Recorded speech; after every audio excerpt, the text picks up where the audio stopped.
जब मैंने अपनी यूजीसी नेट की तैयारी स्टार्ट करी थी तो पहले लगा कहाँ से शुरू करूं। हर जगह अलग एडवाइस, सबके सब अपनी अलग अलग बुक्स बता रहे हैं, तो there was lot of confusion in my mind. फिर उसके बाद जब मैंने स्टार्ट की अपनी प्रिपरेशन तो एक फ्लो बन गया, प्रॉपर फ्लो बन गया। तो इसी वजह से आज मैं आपके साथ कुछ सोर्सेज शेयर करने आई हूँ जिसके जरिए आप अपनी तैयारी को कंटिन्यू कर सकते हैं और आप अपने टाइम को भी बचा सकते हैं। तो hey everybody, I am Shaili and you are watching legal bill. सबसे इम्पोर्टेंट चीज ये है कि मैंने अपने सोर्सेज ना काफी लिमिटेड रखे थे क्योंकि ये सबसे सिंपल और इफेक्टिव स्ट्रैटेजी में से एक है। रीजन इज दैट इसके दो फायदे हैं। एक ये कि आपको रिवीजन के टाइम पे कंफ्यूजन नहीं होगा और दूसरी चीज आप अपने समय की काफी बचत कर सकते हैं और उसको दूसरी जगह उपयोग में ला सकते हैं। तो चलिए सबसे पहले बात करते हैं पेपर 1 की, एंड जिसके सिलेबस के बारे में आई एम एक्सपेक्टिंग कि आपको सबको पता होगा, और अगर नहीं पता है then you can comment down below and I will update you for the same. चलिए बात करते हैं सोर्सेज के बारे में। First and foremost thing, KVS Madaan theory book. देखिए ये पियर्सन पब्लिकेशन की है, comes under the best seller. इससे बेटर क्लैरिटी किसी और बुक में भैया मुझे नहीं मिली, और क्योंकि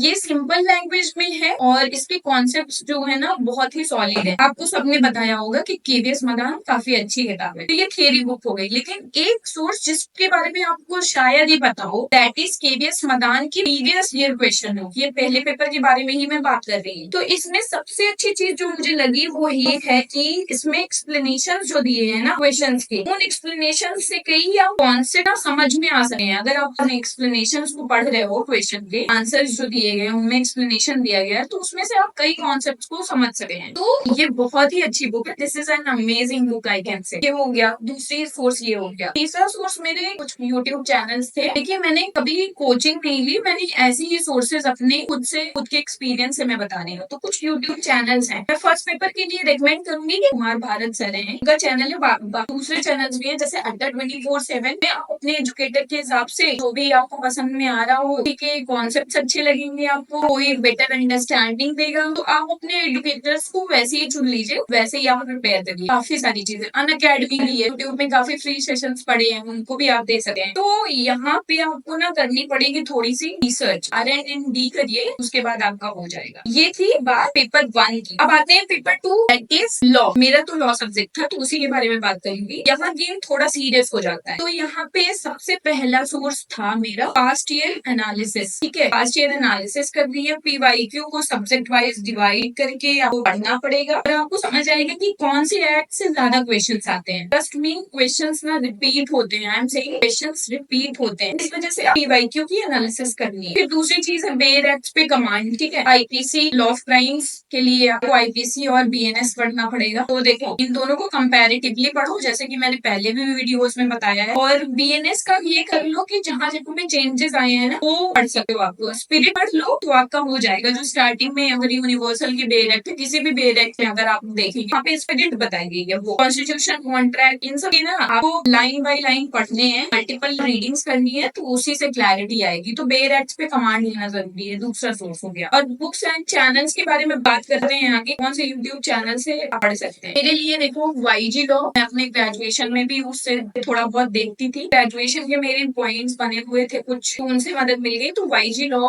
एक चैनल है, आप उसको फॉलो कर सकते हैं। वहाँ पे क्विज और एग्जाम ओरिएंटेड चीजें ही बताते हैं, वो काफी अच्छा है, बहुत बढ़िया है। अड्डा 24/7 जैसे कि पेपर 1 के लिए भी बताया, तो अड्डा 24/7 के लॉ क्लासेस आप देख लो, आपके हिसाब से एजुकेटर को चूज करो। किसी का स्टैटिक स्ट्रॉन्ग है भैया, किसी की कॉन्सेप्ट क्लैरिटी है, तो जो सूट करे आपको वही फॉलो कर लो। ये हो गया। तो ये रहे कुछ सोर्सेस। तो गाइस अगर आप चाहते हो कि मैं किसी स्पेसिफिक एरिया पे, जैसे पब्लिक इंटरनेशनल लॉ है, ह्यूमैनिटेरियन लॉ है, एडमिन लॉ है, या फिर कॉन्स्टिट्यूशनल लॉ, जो भी आपको सही लग रहा है, जहाँ पे लग रहा है वीक एरिया है मेरा, तो उस पे अगर चाहते हो आप कि मैं कंटेंट बनाऊं, तो आपको कमेंट करना पड़ेगा। कमेंट करो और मैं उस पे जरूर मदद करूंगी। बाकी मिलते हैं आपसे नेक्स्ट इंटरेस्टिंग वीडियो में। तब के लिए कीप स्टडीइंग, कीप बिलीविंग, क्योंकि JRF दूर नहीं है। Thanks for watching.